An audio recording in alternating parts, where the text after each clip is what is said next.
Amigas y amigos, en México, en mi México querido, hay un panorama político electoral bastante interesante. Y es que el próximo año, en el 2021, habrá elecciones en mi país, en México, y bueno, se van a renovar 15 gubernaturas y la Cámara de Diputados Federales, así como cientos de presidencias municipales y congresos locales. Lo interesante de todo esto es que surge el llamado tumor. Se unen el PRI, el PAN y el PRD para contrarrestar la cuarta transformación, para hacerle frente a Morena, el partido político del presidente mexicano Andrés Manuel López Obrador. Y en este escenario hay movimientos en el gabinete que obviamente ha generado también ya una ola de críticas, de cuestionamientos por parte de esta oposición política y que al calor ya de este proceso electoral que se viene,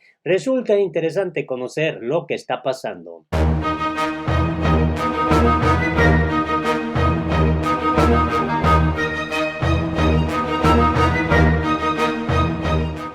Hola, me da mucho gusto saludarte este lunes 7 de diciembre del 2020 y vamos a hacer este recorrido informativo de lo que está ocurriendo en México, lo más importante, lo más relevante que vale la pena que toda América Latina conozca y que nos puedas dar tu opinión también de esto que está ocurriendo. El presidente de México, Andrés Manuel López Obrador, pues no lo ha tenido nada fácil. Hay que recordar que prácticamente heredó todo un andamiaje político, un andamiaje que era sostenido por medio de redes de complicidad, impunidad, de corrupción.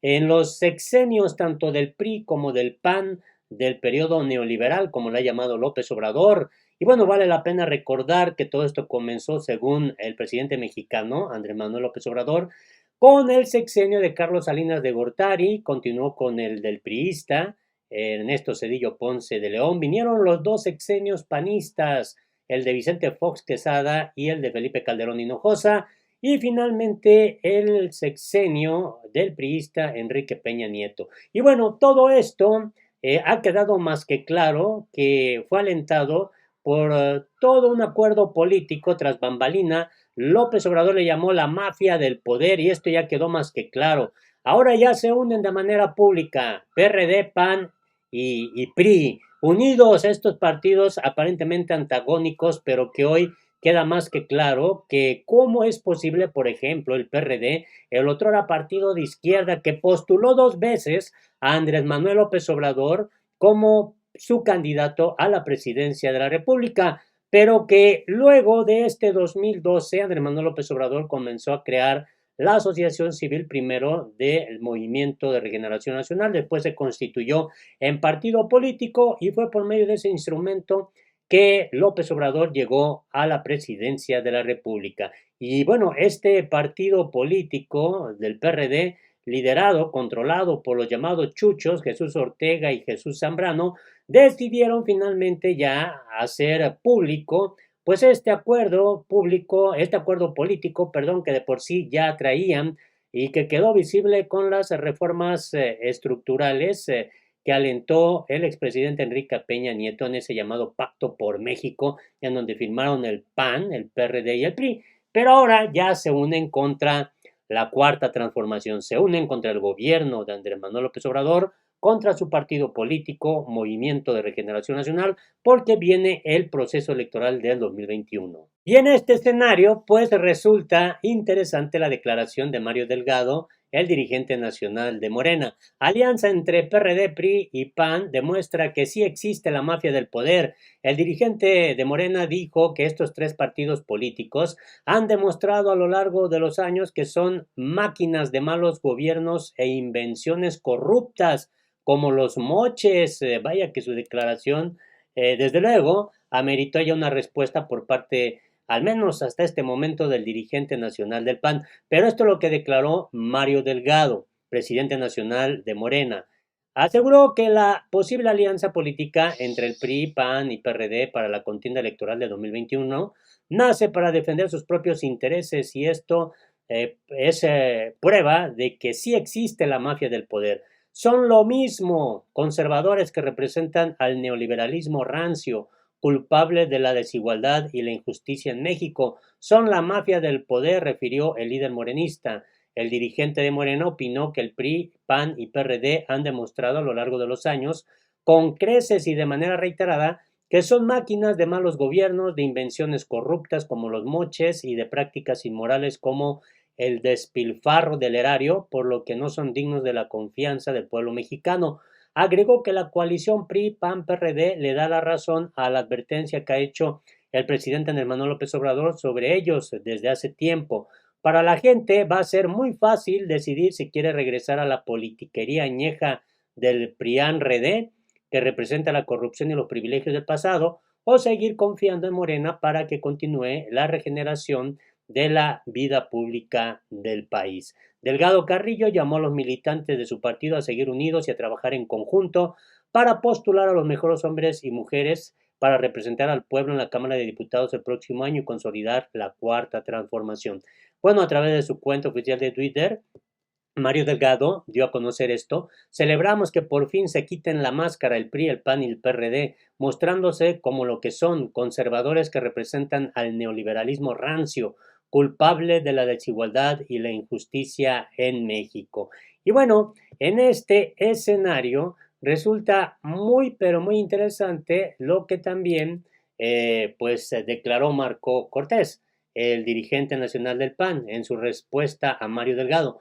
Lo peor de todos los partidos se refugia en Morena. El presidente del Blanquiazul respondió a las aseveraciones del líder de Morena al asegurar que las alianzas de la oposición son prueba de que sí existe la mafia del poder. Y bueno, sobre este particular, a través de sus redes sociales, el dirigente del PAN, Marco Cortés Mendoza, respondió al mensaje de Mario Delgado de esta manera: lo peor del PRI y demás partidos se refugian en Morena.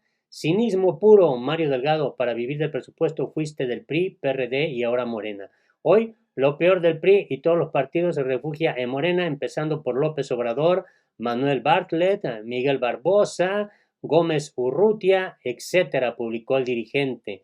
Y bueno, esto es en respuesta, obviamente, a esta declaración que hizo Mario Delgado. Y aquí está este tuit de Marco Cortés, en donde además, luego de decir cinismo puro de Mario Delgado, pues afirmó: le vamos a quitar la mayoría en el 2021.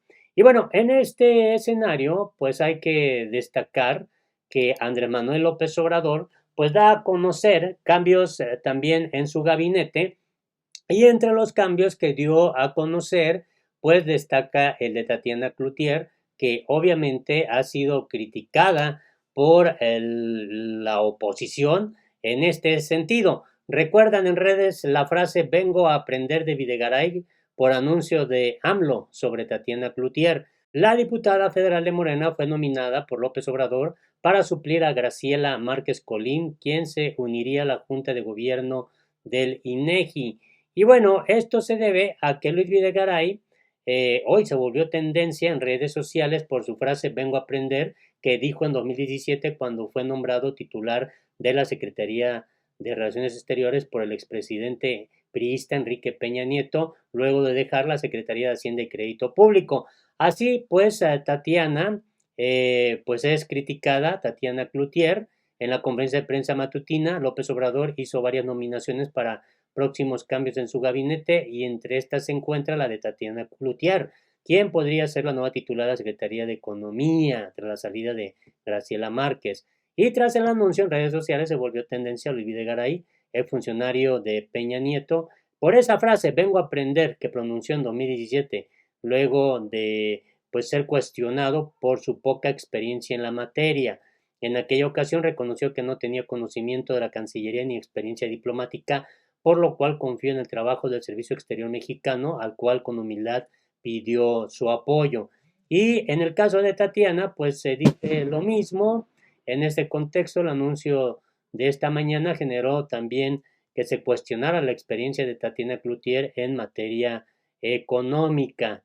Y bueno, hubo varios memes que estuvieron haciendo porque Tatiana Cloutier es licenciada en lengua inglesa y es la nueva secretaria de Economía. Esto es demencial, así es como estuvieron a lo largo del día haciendo obviamente pues mofa de este nombramiento. Y es que pues la verdad dio estos nombramientos a conocer López Obrador hoy por la mañana en su conferencia de prensa matutina. López Obrador informó que Tatiana Cloutier será la nueva secretaria de Economía. La capitán de altura, Ana Laura López Bautista, será la nueva coordinadora general de Puertos y Marina. El mandatario propuso dos nombramientos que deben ser ratificados por el Senado. Galia Borja Gómez para subgobernadora del Banco de México y Graciela Márquez para que forme parte de la Junta de Gobierno del INEGI, mientras que Elvira Concheiro deberá ser ratificada por la Cámara de Diputados como tesorera de la Federación. Esos fueron los enroques que hizo el día de hoy. López Obrador anuncia 5 nombramientos de mujeres en el gabinete. Y bueno, aquí está lo que te decía. Estos son los enroques que hace López Obrador. Y en este mismo escenario, y también polémico el tema, es el caso Genaro García Luna. Ya México solicitó formalmente la extradición desde Estados Unidos. Podría ser condenado a cadena perpetua. Así que México solicitó ya formalmente a Estados Unidos la extradición del exsecretario de Seguridad Pública, Genaro García Luna, revelaron hoy portavoces de la Embajada de México. De acuerdo con esta fuente, la solicitud se entregó el domingo. La Fiscalía General de la República obtuvo el pasado 27 de noviembre una orden de aprehensión contra el extitular de la Secretaría de Seguridad Pública por el delito de enriquecimiento ilícito. La FGR señaló que se habían detectado ingresos inexplicables al funcionario por esa cantidad. García Luna fue detenido en Dallas, Texas, García Luna fue detenido en Dallas, Texas, el 9 de diciembre de 2019 y posteriormente se le trasladó a Brooklyn, Nueva York, donde radica la causa en su contra. El mexicano está acusado por 5 delitos cometidos desde el año 2001 hasta la fecha, por los que podría ser condenado a cadena perpetua. Y bueno, todos ellos relacionados con actividades ilícitas que están ligadas al tráfico de estupefacientes. Así está este panorama. García Luna, que fue el superpolicía en el sexenio del expanista Felipe Calderón Hinojosa. Y finalmente, pues López Obrador se refirió al polémico asunto de su prima hermana, a quien le metieron gol, fue a Pemex por contratos con su prima. Es lo que dijo López Obrador. Aunque se trate de familiares, no habrá influyentismo. Así paró en seco a esta campaña mediática que lanzó la oposición justamente en el contexto de este proceso electoral del 2021. Así que dejó muy en clara esta postura López Obrador. Fue a Petróleos Mexicanos a quien le metieron el gol. Señaló ante los contratos entregados a su prima hermana Felipa Guadalupe Obrador Olán y que suma más de 365 millones de pesos. Se debe actuar de conformidad a la ley, pero acusó además que a pesar de que ordenó no entregarle ningún contrato en la empresa productiva del Estado, no se dieron cuenta o hubo omisión a su orden. Así que se deslinda de esta manera y dejen claro que no va a solapar ni a sus familiares. Se acabó la corrupción con la cuarta transformación de López Obrador. Ojalá no des tu punto de vista, tu opinión es importante. Hasta la próxima.